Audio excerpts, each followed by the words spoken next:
தேசிய முற்போக்கு திராவிட கழகமும் மக்கள் நல கூட்டணியும் தொகுதி உடன்பாடு செய்து கொண்டு தேமுதிகவுக்கு 124 இடங்களும் மக்கள் நல கூட்டணிக்கு 110 இடங்களும் இந்த உடன்பாட்டின் அடிப்படையில் தொகுதிகள் ஒதுக்கப்பட்டிருக்கின்றன.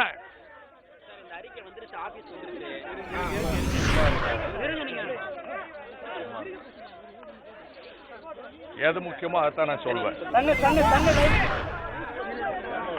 இதில்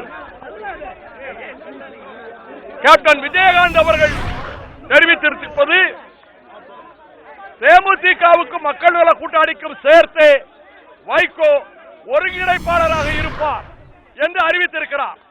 ஒன்று. அடுத்து அமைய போகிற ஆட்சி கேப்டன் விஜயகாந்த் அவர்கள் தலைமையில் கூட்டணி ஆட்சியாகத்தான் அமையும் என்பதையும் அவரும் கூறியிருக்கிறார், நாங்களும் அறிவித்திருக்கிறோம்.